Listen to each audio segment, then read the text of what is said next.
Kembali lagi ke Cetrak Channel bersama gua Kiat. Kali ini bintang tamunya super, Om Wisnu. Wih, luar biasa. Gue udah bilang bintang tamu aja udah seneng banget ya. Dibilang gue usah pakai bintang, kayak tamu aja udah seneng banget gue mah. Kali ini kita syutingnya di Belitung. Negeri Laskar Pelangi. Negeri Laskar Pelangi. Dan di tempatnya Om Wisnu. Iya. Karena kan nggak mungkin dibawa peralatan dari Iya Jakarta bener. jauh. Bawa peralatan nggak jadi masalah, dindingnya kita bawa Iya, gimana makanya backgroundnya. susah. Bener. Om Wisnu apa kabar? Baik. Jadi mungkin bisa diceritain nih Om Wisnu nih. Kita juga lama ya nggak ketemu ya. Iya lama nggak temu. Berapa tahun itu karena pandemi juga ya kan. 20 tahunan ada ya. Lebay banget. Setua apa sih kita?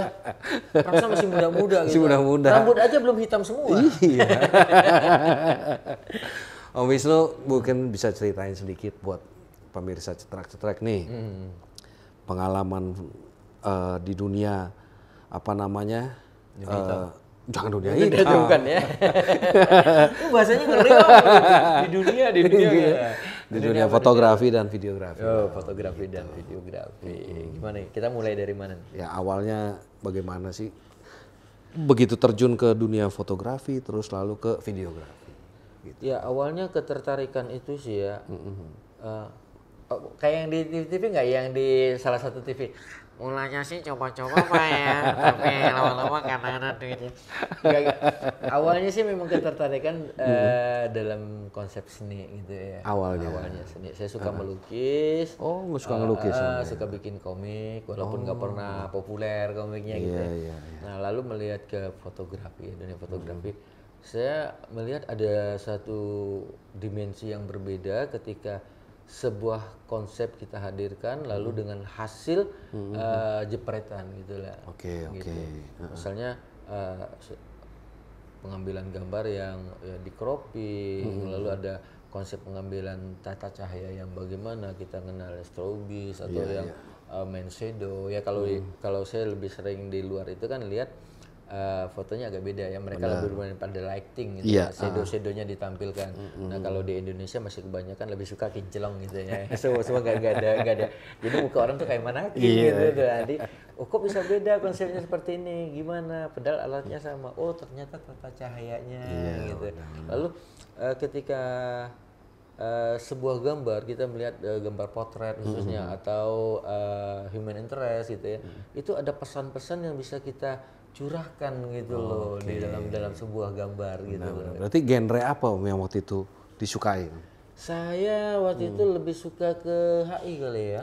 Human interest. Interest. Kenapa Om? Karena apa? Karena pingin suka sekali foto orang. Kan biasanya fotografer senangnya model. Iya. Ya kita nggak itu model, kita suka secara harfiah. Saya suka model normal berarti ya. Iya normal gitu ya, suka harfiah. Cuma ketika menyampaikan satu pesan, saya lebih suka ke HI tadi, human interest. Kenapa? Karena di situ seolah-olah saya kan suka nih bercerita sama orang, suka bergaul ada lingkup luas gitu. Bener. Nah, saya bisa menyentuh orang-orang yang tidak saya kenal dengan cerita dari gambar-gambar saya. Oke, bisa menceritakan. Bisa menceritakan misalnya di satu parkiran ada bapak-bapak yang lagi duduk nungguin parkiran itu sambil ngerokok, matanya natap ke depan. Jadi melihat bagaimana sosok kehidupan dia, lalu dia berpikir tentang masa depan. Orang nggak berpikir bapak ini mikirin apa sih? Imajinasinya langsung keluar. Iya, apakah dimikirkan hidup dia atau dipikirkan, oh saya lah dealer kalah sama saya mah, motor saya segini banyaknya. Kan gitu. Kita kan nggak tahu Kita ya nggak tahu sebenarnya. pikiran dia seperti apa. Ternyata dia lagi bingung, tanah saya banyak banget ya. Diapain? Iya. Gitu, itu awalnya sih seperti itu. Terus pernah apa namanya bekerja di dunia fotografi? Saya bekerja di dunia fotografi khususnya lebih ke ini membangun brand sendiri gitu ya. Oke, apa tuh Om? Saya dari wedding ini pre-wedding sampai masuk ke sini sekarang newborn. Newborn Gitu. Oh gitu ya. Kenapa pindah ke newborn waktu itu? Dari HI ke newborn kan jauh nih Om nih. Gitu loh. Karena ke newborn ini kita kalau dulu kita masih muda-mudanya ya, lebih penggelurannya lebih menyuarakan ke sesuatu lingkup bicara tentang sosial, budaya dan apa menyampaikan ke masyarakat lain. Nah, di usia senja seperti ini saya lebih menikmati hidup dan melihat kehidupan dari konteks keindahannya. Konteks keindahannya gitu. Dan saya melihat yang paling dekat itu adalah suatu keindahan dalam bentuk rasa, yaitu kebahagiaan. Kebahagiaan. Nah, Melihat ekspresi orang ekspresi bahagia. orang bahagia, ibunya bahagia, bapaknya bahagia, anak bayinya difoto ketika senyum, semua jadi bahagia. Iya, betul, Dan cuannya Luar biasa. luar biasa.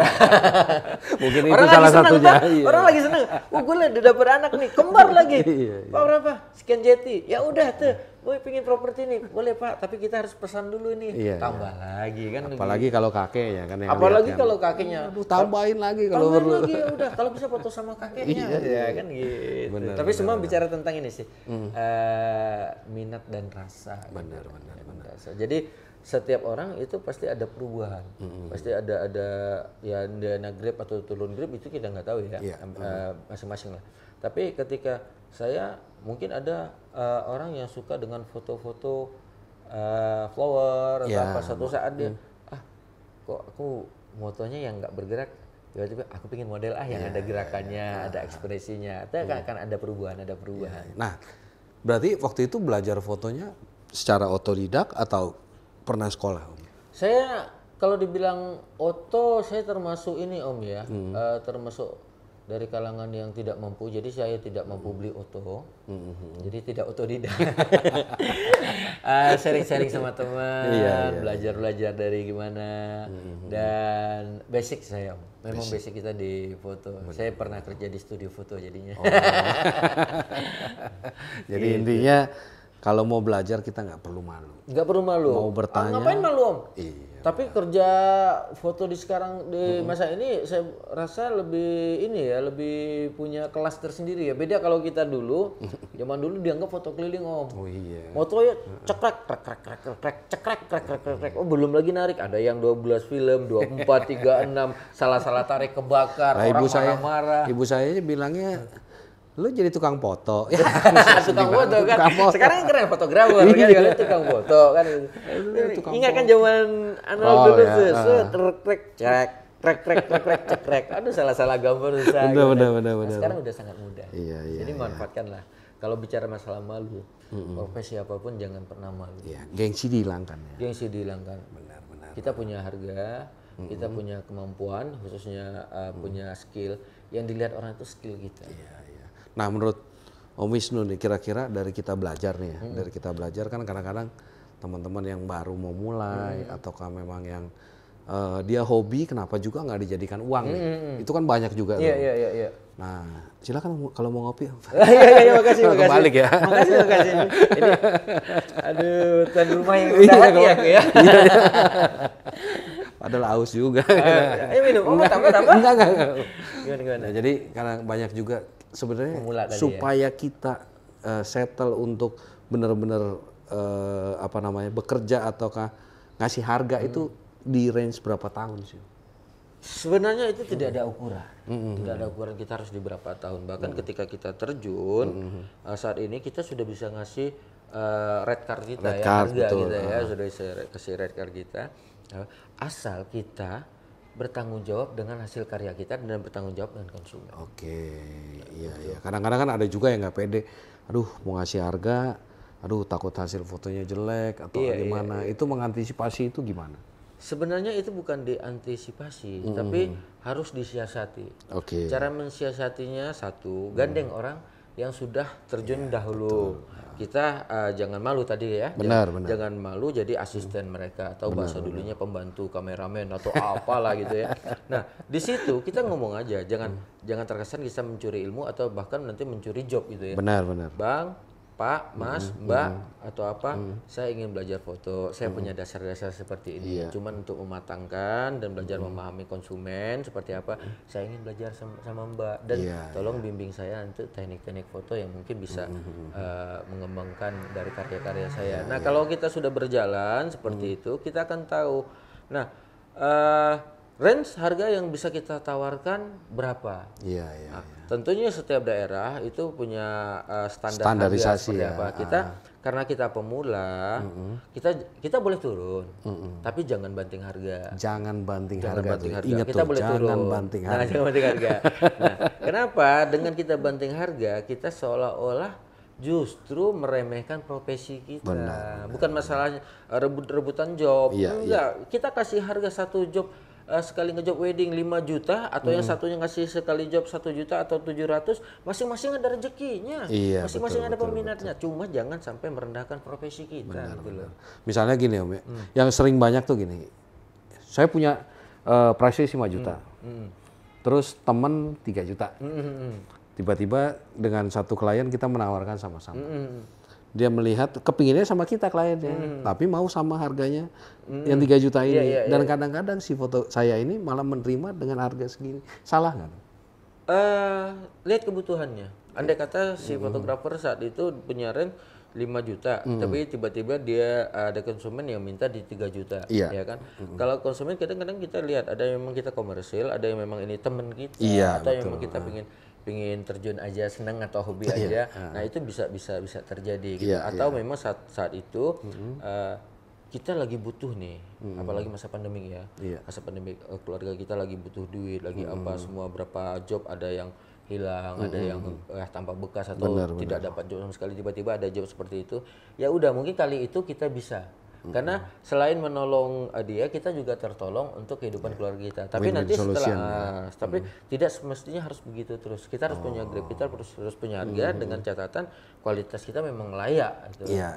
Gitu. Kadang itu yang sering terjadi Om. Jadi dia ada yang murah lagi, diikutin lagi. Jadi ngapain sebenarnya kita bikin price list yang agak tinggi? Gitu.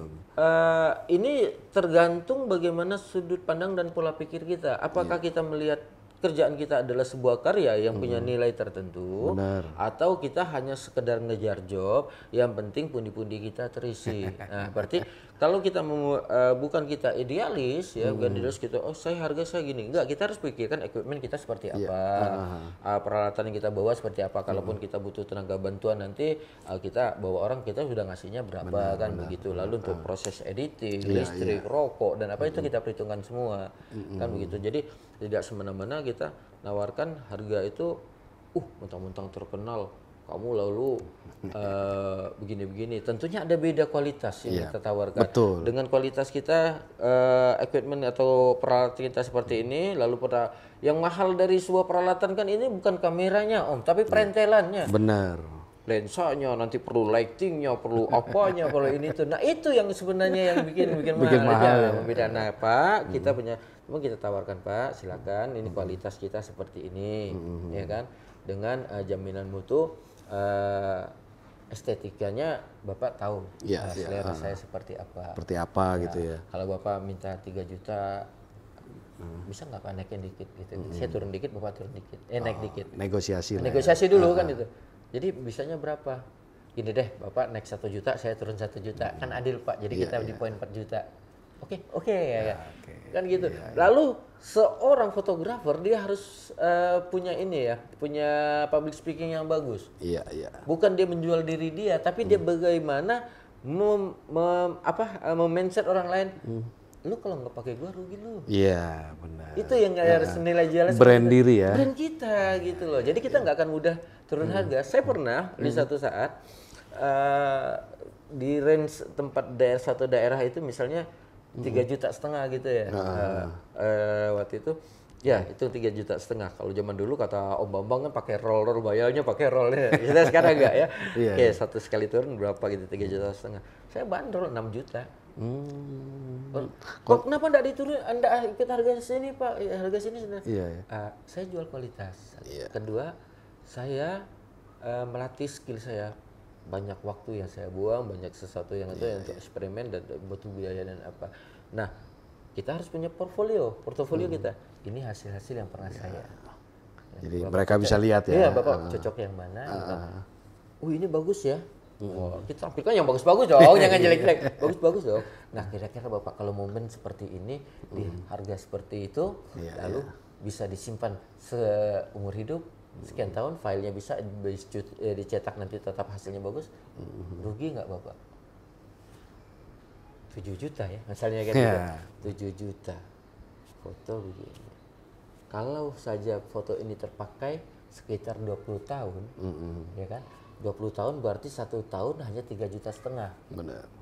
Kan 10 tahunnya, 10 tahun 3,5 juta dibagikan 1 tahun hanya dengan 350.000 Pak, Bapak 1 tahun. invest dokumentasi Iya, kegiatan Bapak kan gitu. Jadi kita harus gini loh. Selain kita mahir untuk mendokumentasikan atau mengabadikan sebuah gambar atau momen, kita juga harus mahir berdiplomasi. Oke. Karena kalau ya dulu kalau masih zamannya biro atau ada majalah ada apa, kita bekerja di majalah sebagai fotografer, mereka ada tim marketing. Kalau kita kan ya kita kayak manajemen tusuk sate lah, kita yang foto, kita yang edit, kita yang cetak, kita Palu yang gada marketing. ya, palu gada. Palu gada gitu. Semuanya kita semua. Semua kita kan gitu. Nah, jadi kan motret wedding pernah. Motret apa namanya? Jangan kata potret wedding, orang mati juga gue potret, yang penting ada duitnya. Yang penting jadi cuan lah ya. Iya. Ada salah satu tradisi loh. Tradisi dari salah satu suku yang ada di Indonesia. Ketika mereka, Pak Wisnu saya minta fotoin dong. Acara apa? Ini nyokap, maaf ya, nyokap gue meninggal. Tolong ini. Harganya berapa? Gue bilang 5 jeti nggak ditawar. Nggak boleh, pantang bagi mereka. Iya benar. Kalau Tapi kita nggak boleh manfaatin gitu. Nggak boleh manfaatin. Kita harus sesuai dengan range harga kita kan gitu. Oke. Berarti segala genre untuk dijadikan cuan ya banyak ya Om ya? Banyak. Nah katanya dengar-dengar sekarang udah sedikit bermain ke, bukannya sedikit lagi mungkin ya, udah terjun total ke dunia videografi. Iya. Gitu. Kenapa ditinggalin fotografi? Sebenarnya tidak ditinggalin, cuma saya delegasikan lagi, saya ibaratnya kata Kaderisasi gitu. Kaderisasi lah gitu ya, ke ini ya, ke istri gitu ya. Iya. Jadi dia mengurus segala bentuk dokumentasi tentang foto sampai ke foto newborn juga dia yang handle ya apa. Saya lebih ke video, sebenarnya sama aja seperti season kita pertama tadi. Video adalah sebuah cerita yang berbicara dalam banyak frame, sementara foto itu kan satu frame aja. Benar. Nah, saya melihat perlu menitipkan emosional dalam karya saya lewat visual gitu. Yang mungkin bisa diperankan orang lain atau saya sendiri kan gitu. Jadi, karena apa rasa inginnya itu makanya sedikit beralih ya. Iya, sedikit beralih. Dan yang pasti saya kan juga penulis Om ya. Jadi kalau saya pacaran tuh pasti nulis dia zaman dulu. Nah, saya keren pakai merpati ya. Zaman dulu sekali itu arti ya. Nah, saya juga berpikir bagaimana tulisan saya bisa menjadi sebuah karya visual gitu ya, audio visual. Akhirnya saya coba untuk ke dunia video, walaupun awalnya kita memang, saya dulu di Pontianak itu di TVRI memang sudah bergerak. Sudah sebelumnya sudah ada basic videografi sudah ada basic teknik pengambilan gambar dan apa dan untuk membuat sebuah skrip kita sudah ada basic seperti itu. Nah saatnya lah sekarang saya berpikir kita peralatan sudah ada dan ketika kita dimudahkan dengan YouTube, TikTok dan apa, karya kita bisa dinikmatin orang banyak dan kita tidak perlu banyak tenaga untuk membuat sebuah karya gitu loh dengan alat yang sudah canggih sekarang. Benar. Nah, sekarang ini Om, tren-tren foto ya Om ngikutin nggak sih? Kalau tren-tren foto ya saya tetap ngikutin ya. Karena kita tidak bisa ya melepaskan foto dan video adalah bagian-bagian yang terpisah. Mereka adalah satu bagian. Contohnya apa? Teknik pengambilan gambar, konsep untuk pengambilan gambar. Nah, cuma kalau foto itu tidak bergerak. Ya, ini bergerak. Video itu kan bergerak. Berarti tren video juga harus ngikutin juga. Harus ngikutin dari fashion yang ada, lalu teknik yang ada, gaya editing gaya editing, coloringnya dia seperti apa. Karena coloring di foto bisa kita pindahkan ke video. Kalau di video kan lebih dikenal dengan color grading. Grading ya. Om Wisnu sudah berapa banyak bikin film? Film indie. Film indie ya khususnya. Lebih senang ngerjain film indie ataukah job company profile ataukah job sebuah perusahaan? Kalau passionnya gitu. Kalau film indie kita cukup banyak ya. Saya mungkin kalau film indie bisa dibilang hampir 100-an lebih. Terlibat di sinetron. Kok nggak pernah diajak? Jadi ini ngangkat bareng. Nggak mau bayarnya. Nggak usah bayar. Peran membantu lewat aja nganterin kopi. Dulu di Jakarta sempat juga terlibat di salah satu PH ya. Oke. Gitu. Jadi dulu pernah terlibat di ternyata bioskop Indonesia dan apa, walaupun hanya tukang gulung kabel gitu ya. Bisa aja. Nah, tapi dari hal-hal tersebut, kalau ditanya lebih suka ke yang mana genrenya, misalnya ke company profil atau ke film atau ke hanya dokumentasi biasa, semua sama-sama enak karena di dalam berkarya dalam suatu konsep, dalam satu momen atau kegiatan apapun, kita itu ibarat melukis gitu loh. Ya, tantangannya beda-beda ya. Tantangannya beda-beda. Kita melukis dari kata, oh saya pingin suasana ini yang seharusnya gembira dirubah jadi agak sedih dan mendayu. Itu bisa kita lakukan di video itu ya. Di film bisa kita lakukan seperti itu. Nah, ada gitu juga sebaliknya, suasana sedih tapi kita bikin seolah-olah suasana itu ceria. Nah, di sinilah saya katakan bagaimana piawainya kita melukis atau kita mengatur alur cerita tadi. Kan, gitu. Nah, kalau misalnya kan kalau mau bikin film atau ke company profile kan biasanya butuh ide kreatifnya. Iya. Nah, ide kreatifnya itu bagaimana cara menentukannya? Ide kreatif itu biasa kalau bicara alam ide itu adalah alam Tuhan ya. Iya. Alam Tuhan yang dimana kita tidak memiliki kekuasaan seperti apapun, tapi kita akan mendapatkan molekul-molekul dari ledakan pemikiran kita, melihat situasi lingkup kita seperti apa, atau kita membaca buku terbersih untuk mengkaryakannya dalam bentuk yang lain, atau ide ceritanya dari buku tersebut, tapi kita punya sosial budaya yang berbeda. Nah, bagaimana kita melahirkan sebuah karya yang ruhnya adalah buku itu, tapi ceritanya dan alurnya serta segala sesuatunya berbau daerah kita gitu. Nah, di situ yang saya bilang ya semua sama menariknya gitu, tergantung bagaimana rasa kita. Benar-benar. Nah, kadang-kadang juga kan ada yang butuh storyboard tuh. Storyboard, storyline gitu. Iya. Nah, sedangkan misalnya katakanlah saya tiba-tiba mau bikin storyboard nggak bisa. Iya.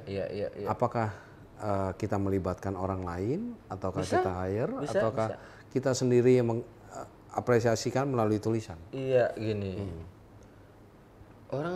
Kita harus pahami dulu storyboard itu apa. Iya. Ya, storyboard. Lalu kalau kita sudah punya dasar kamera ya, itu sangat mudah gitu. Sangat mudah membuat satu storyboard. Karena apa? Kita menguasai kamera, apalagi kalau kita sudah baca naskahnya. Iya, benar. Berdasarkan dari sinopsis, storyline atau apa gitu ke naskah, ke skripnya. Jadi ketika dua orang berbicara, kita akan bikin gambar simple aja, sederhana aja. Kotak ini batas frame kita, ini posisi orang, dimensinya seperti apa ya kan, atau kita mau ngambil dari arah mana, kita cukup gambar orang yang nggak mesti mirip orang, bikin gambar kartun aja, ini posisi kamera. Nah, ketika nanti kita butuh teman lain sebagai ini asisten kamera atau operator di situ, bisa difilmkan ada DOP, ada operatornya, ada apa ya. Nah, kita butuh orang lain, kita cukup kasih storyboard tadi, gambar tadi. Berarti dia sudah tahu posisinya seperti apa. Dengan gambar kartun, kita kekuatan imajinasi kita yang diberikan Tuhan itu sangat luar biasa. Apalagi sudah digambar walaupun bentuk gambar kartun. Kenapa saya bilang kekuatan imajinasi kita sangat luar biasa? Kadang-kadang kita lihat ke awan loh, jalan kok kayak naga, kok kayak kelinci. Itu Nah, imajinasi, itu imajinasi. Nah, inilah alam-alam untuk menghidupkan ide-ide kreatif kita. Sebenarnya seperti itu. Benar. Nah, berarti kalau kita mau buat film, sebenarnya ide-idenya itu dari mana? Apakah harus banyak baca buku, ataukah memang kadang-kadang spontanitas mau bikin ini, bikin gitu? Kebanyakan rata-rata itu spontan. Nah, tapi mereka juga terkontaminasi dengan apa yang mereka lihat, apa yang mereka alami.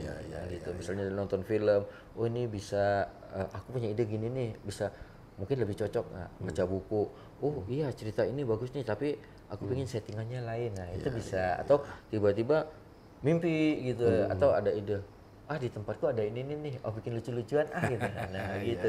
Kadang-kadang ide itu muncul sendiri. Iya, bisa lihat di mana sih Om karya-karyanya? Kalau saya bisa di Hoki Channel. Hoki Channel ya. Channel itu nanti kita tulis nggak apa-apa? Ya boleh. Nggak apa-apa ya. Nggak apa-apa. Di mention juga gitu. Siapa tahu ikut tenar. Iya. Oke. Nah, gitu. Banyak menariknya. Banyak menariknya ya. Karena kalau saya melihat film ini, kenapa saya terjun ke film adalah salah satu saya seolah-olah membuat panggung drama sendiri. Saya menyeting suatu cerita sendiri yang di situ saya bisa menitipkan rohnya, menitipkan skillnya, dan saya bisa menitipkan rasa yang ada. Oke. Gitu. Nah, paling panjang berapa Apanya itu? bikin filmnya, durasinya? Durasi yang pernah kita bikin itu 95 menit pernah. 95 menit aja, scene-nya berapa banyak tuh?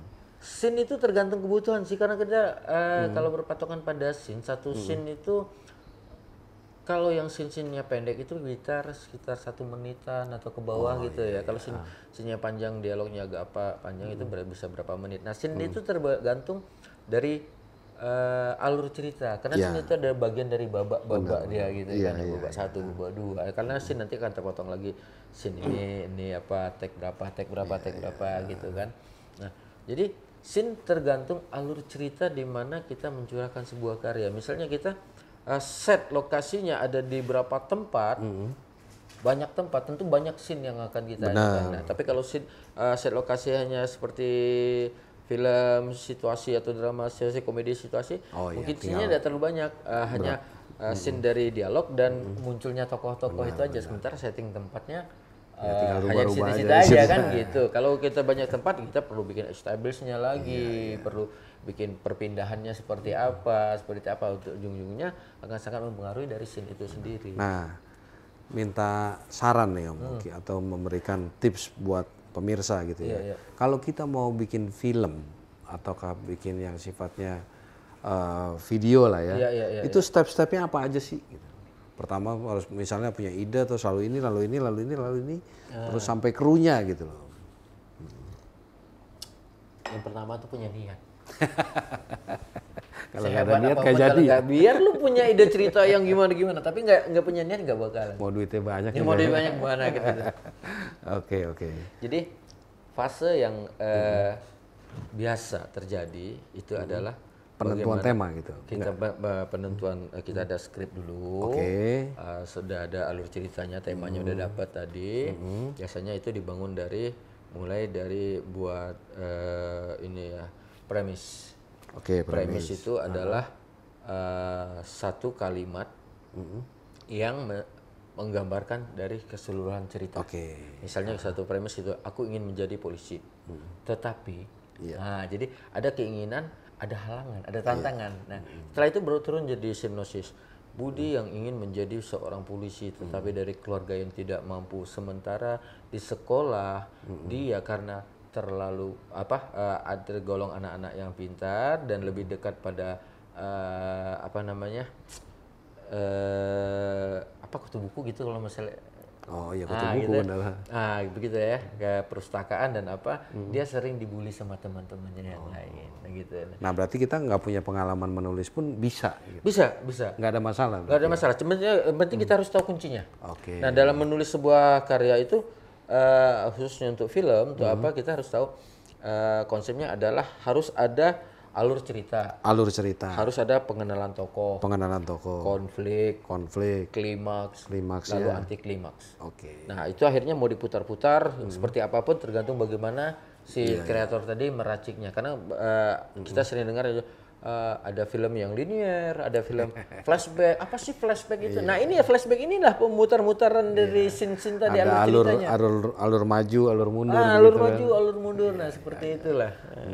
Nah, setelah itu terbentuk, nah kira-kira tim apa lagi yang dibutuhkan? Yang kita butuhkan setelah yang paling naskah ya, standar sekali. Naskah sudah ada, yang harus kita dapatkan adalah satu tim produksi, yaitu kameramen, editor, dan nanti ada untuk audionya.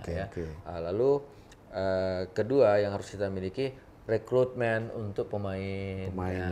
Pemain itu bisa pemain profesional atau yang tidak. Saya sering melatih di tempat gitu ya, bagaimana kita melatih mereka casting bikin casting atau apa. Kadang saya tak jarang juga ketika memang di satu tempat kita membutuhkan figuran atau ekstras gitu ya, misalnya tukang becak, kita nggak nyiapin orang, lalu ada tukang becak di tempat kita syuting, kita latih dalam berapa menit mereka untuk memerankan. Kok pas ngeliat tukang becaknya jelas banget kesini?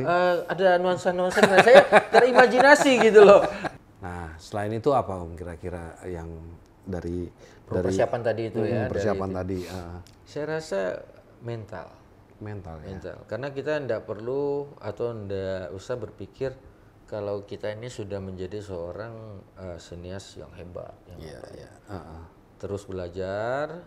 Waktu memulai pun kita harus berani menerima saran. Apalagi kalau kita yang baru-baru memulai, baru apa kan, tentu banyak kritikan. Benar. Setelah fase tadi kan kita persiapan skrip, pembuatan penyiapan rekrutmen, lalu masa produksi gitu. Nah itu tentu yang dilihat adalah hasil akhir. Nah setelah hasil akhir, sebaik apapun atau seburuk apapun, kita harus punya jiwa yang besar untuk menerima kritikan. Oke. Nah misalnya kita nyoba nih Om. Nah kadang-kadang kan banyak nih yang kepingin yang muda-muda bikin film. Nah tiba-tiba ngerasa kagak punya duit Om, misalnya gitu, nggak punya modal, gimana Om nyiasat ini? Kolektifan. Jadi, misalnya begini, saya punya ide cerita, saya punya kamera, ya kan. Lalu satu ada yang bisa nulis skrip, ya kan. Yang satu bisa acting, bisa apa? Bikin film yuk. Gimana? Lu bikin tulisan, lu kan pintar nulis nih. Lu pintar acting kan? Nah, kita cari cerita yang cocok dengan lu nih. Gitu. Ini tuh debut pertama kita kan gitu kan. Kolaborasi. Biayanya dari mana? Patungan lah. Nah kan begitu. Kan yang main kita ini nggak perlu terlalu banyak yang harus pengeluaran yang gimana. Ya makan kalau nggak sanggup dari rumah lah gitu. Bawa rantang atau apa gitu kan. Paling nggak Indomie kalau gitu sama kita kan nggak malu. Kecuali kita bawa pemain lain kan gitu. Masa nggak minimal nasi bungkus lah kan begitu. Benar. Jadi intinya ya udah kalau misalnya kita nggak punya modal ya kita sharing dengan yang lain. Iya, sharing dengan yang lain. Ya. Karena tujuan kita kan kita berkarya, belum mengarah ke industri atau komersil. Kan gitu. Beda nanti kalau sudah ke komersil, misalnya pembuatan iklan atau apa kan begitu. Nah kalau misalnya kamera untuk bikin film minimal berapa unit? Biar amannya gitu. Kalau dibilang minimal berapa unit, itu saya bilang tadi kembali ke behind the gun. Kekuatan seorang kameramen dalam mengendalikan alat dia. Bisa satu pun bisa jadi itu ya. Bisa jadi. Saya sering menggunakan itu. Long shootnya, mediumnya gimana tuh? Harus ada pengulangan. Karena kita nggak punya kamera lain atau nggak punya budget. Gitu. Misalnya tag satu. Scene 3. Kamu datang ke dia, gitu ya kan. Kamu datang ke dia, lalu kamu marahin gitu ya. Siap. Oke. Supaya gambar tidak monoton, misalnya, aku pertama ngambil dari depan ya. Ada kamu sama dia, aku tag dari depan, aku ngambil middle atau cover gitu ya. Lalu nanti tag yang kedua, aku head up shoulder, aku dari belakangmu, aku ngikutin. Gitu. Kita ambil 2 kali gambar ya. Nanti kamu dialognya, ketika kamu marah, aku shoot ke kamu ya. Nanti kalau ketika melihatkan menampakkan wajah sedihnya lawan mainnya, aku shoot dari kamu lagi nanti. Kan gitu. Kita akalnya seperti itu. Tapi kalau kita mau bicara efisiensi untuk tidak mengulang adegan, kan capek. Capek. Minimal ya 3 kamera. 3 kamera. Jadi sebenarnya satu pun bisa. Sesuai kebutuhan. 2 juga oke. 2 oke.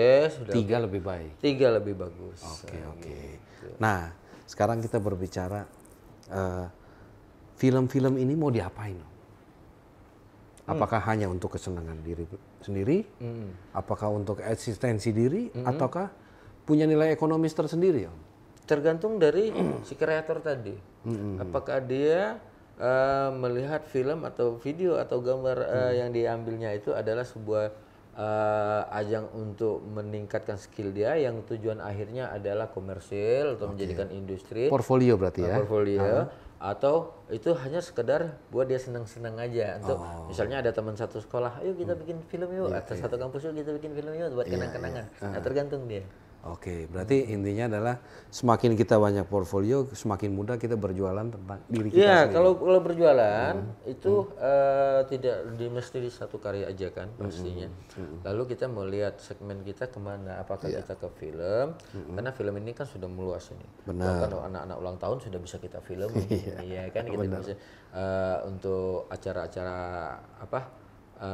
dinas-dinas atau sekarang yang lagi boomingnya adalah Zoom meeting dan itu kan semua dalam bentuk film sebenarnya, cuman bahasanya aja yang berbeda kan begitu. Kalau film di Indonesia lebih asumsikan sesuatu yang bisa dinikmati, Betul, yang sudah betul. lengkap audionya, ekspresinya, tata cahaya yang udah bagus ya seperti itu. Sebenarnya semuanya film. Semuanya film ya.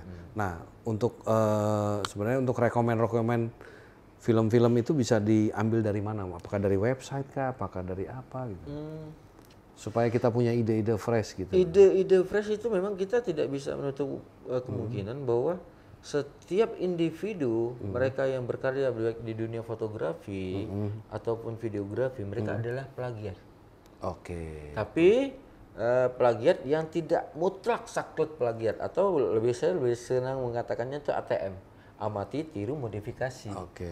Nah, seperti itu. Jadi kita kadang-kadang mendapat ide, mendapat sebuah konsep dari apa yang kita lihat, baik itu dari YouTube atau kehidupan sehari-hari atau bahkan dari teman kita sendiri, dari internet juga bisa. Jadi nggak ada masalah gitu. Ada masalah. Yang penting jangan saklek karya orang yang alur ceritanya seperti ini, konsepnya seperti ini kita ikutin. Sampai teksnya pun sama. Sampai teksnya pun sama. Enggak, kita harus bisa memodifikasi. Bahkan kalau memang ini menjadi acuan kita bisa memolesnya lebih baik lagi juga. Benar. Dan sesuaikan segmentasi yang mengkonsumsi hasil karya kita. Kan Oke, benar. Luar biasa ya Om Wisnu ya. Iya, itu menarik gitu loh. Dunia perfilman itu menarik. Sampai bisa bikin film gitu loh. Kalau saya mau jadi figuran aja susah Om gitu. Mahal bayarnya. Nggak dibayar padahal, nggak ada yang mau juga. Masa sih? Iya. Padahal cocok loh jadi apa gitu ya. Tukang beca tadi. Tukang beca itu orang kaya loh. Bayangin kalau dia punya 100 beca gitu. Ya, Di tempat saya tukang beca itu ya dulu ya waktu di Pontianak sana ya.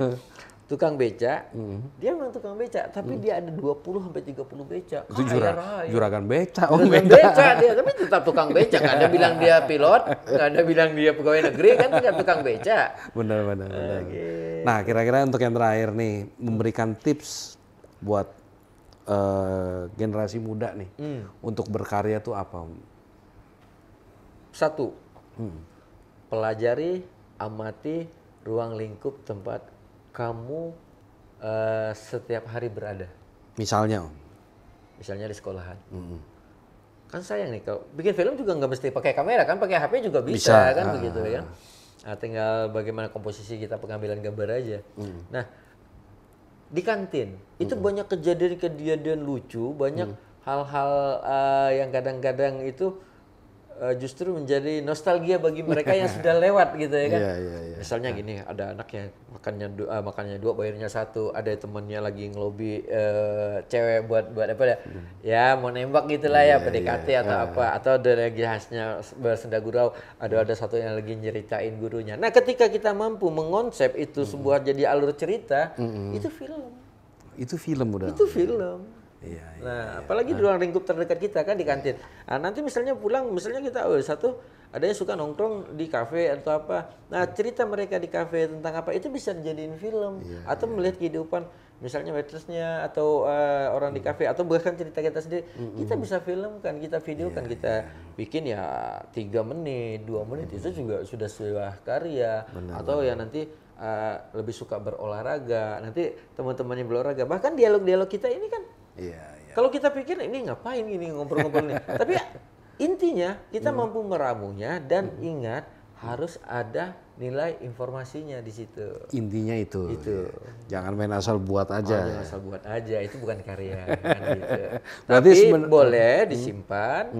Misalnya asal buat aja simpan, itu menjadikan bank data kita. Mungkin satu saat kita butuh gambar-gambar itu, walaupun gambarnya acak-adul atau apa, ternyata di momen setelah mungkin nanti 2 atau 13 tahun yang akan datang ketemu lagi, ini sudah menjadi sebuah alur cerita gitu loh. Kita pernah begini loh. Stock gitu. shoot ya berarti stock shoot. Nah, bank data kan stock shoot kita. Kita punya stok. Jadi, kita besok mau ini Rene Akbar nih loh, gini. Aku ada gambar apa ya, ada foto apa ya, edit dikit-dikit, jadi sebelum nanti ngumpul rame-rame nonton dulu. Nah, ini juga menjadi satu ya, seperti yang saya bilang, walaupun sampah karya kita akan menjadi satu yang berarti ketika momennya tepat. Nah, apalagi momennya tepat jadi historical sekali tuh. Begitu. Bener, kita juga jangan kata cerita yang sudah digambarkan walaupun dengan hasil yang gimana. Kadang-kadang kita juga masa sekolah kita masih impi kan.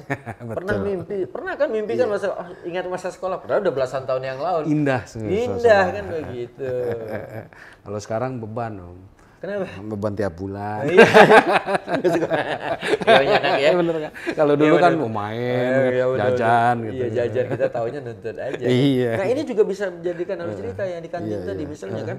Seperti misalnya kita ada di suatu kantin, lalu ada anak yang saban hari jajannya 3.000, yang lain belasan ribu. Apa dia hanya makannya ya itu Indomie, air putih ya kan.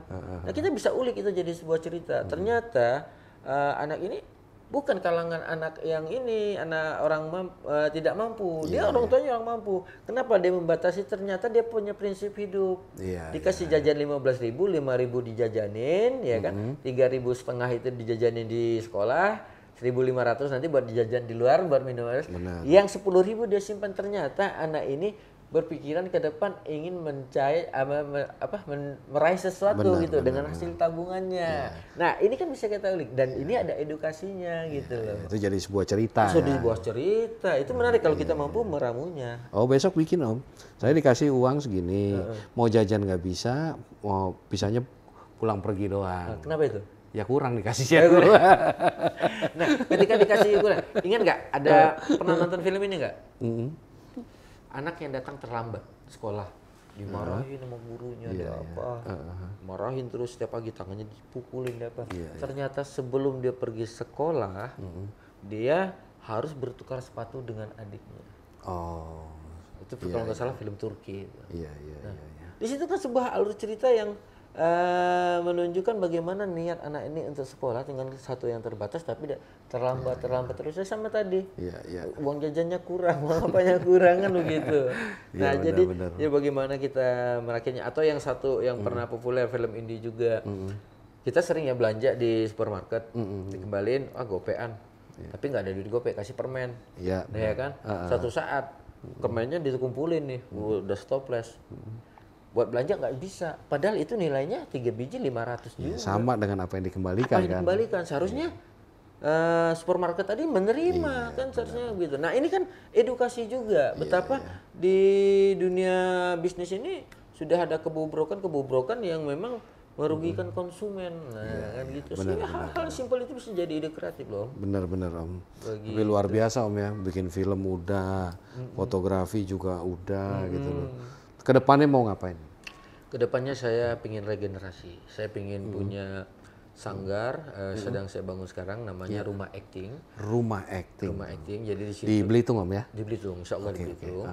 Nah, di situ saya akan banyak belajar dan sharing sama pemula-pemula atau adik-adik kita, bagaimana untuk berakting, bagaimana dunia dunia perfilman itu seperti apa, lalu fase-fasenya seperti apa. Jadi nanti di situ ada sanggar yang untuk aktingnya, nanti ada kelas tim produksi dan apa yang untuk membangun ide kreatif sampai bagaimana cara mereka melahirkan sebuah karya dan menjadikan karya itu adalah satu lahan atau sesuatu yang menghasilkan buat mereka di bidang ekonomi. Begitu. Iya ekonominya. Jadi lokasinya di mana? Pokoknya di Belitung ya. Di Belitung, insya Allah di Belitung. Kemungkinan siapapun bisa masuk. Umum, bebas. Dari yang kecil. Saya malah tertarik dari anak-anak sampai karena kalau anak-anak ini mereka akan pure untuk mendapatkan keilmuannya dari dunia perfilman itu sendiri, dunia acting itu sendiri, sampai yang ke dewasa. Nah kalau yang dewasa ini biasanya sudah ke money oriented ya, mereka melihat ini peluang. Contohnya mungkin nanti mereka ngambil di kelas produksi, ya mereka bisa bikin untuk acara ulang tahun, mereka mendokumentasikan wedding dan apa, dan memang ada nilai, ada profit buat mereka gitu. Luar biasa nih cita-citanya Om Wisnu. Nanti kalau yang nampung tukang beca ada? Ada tukang beca. Kita akan bikin film tukang beca. Dia nyamar rupanya. Nyamar. Ternyata dia adalah keturunan Sriwijaya misalnya. Raja apa gitu ya. Itu viral tuh langsung. Viral, pasti viral kan gitu. Turunan senang.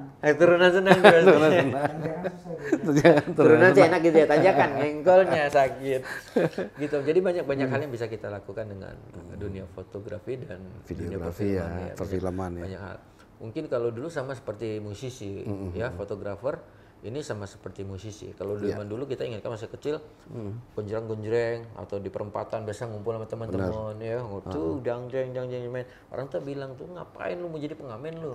Ternyata pengamen sudah di masa sekarang penghasilannya sudah ratusan juta dengan adanya YouTube, dengan ada apa ya seperti yang baru-baru ini kan si Triswaka sama itu kan, mereka boleh dikatakan ya memang merangkak dari bawah yang kita anggap mereka pengamen ternyata penghasilannya luar biasa. Nah gitu juga fotografer. Bahkan fotografer orang lihat dulu bilang ngapain lu tukang foto keliling. Tukang foto.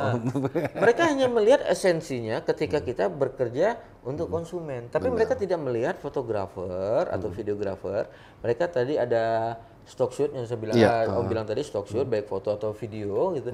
Nah mereka di sekarang ini sudah ada platform di internet yang bisa menjual karya mereka di situ. Oke, banyak yang membantu karya-karya yang kita hasilkan itu bisa menghasilkan sesuatu. Gitu. Cuan lah. Dapat cuan lah kita gitu.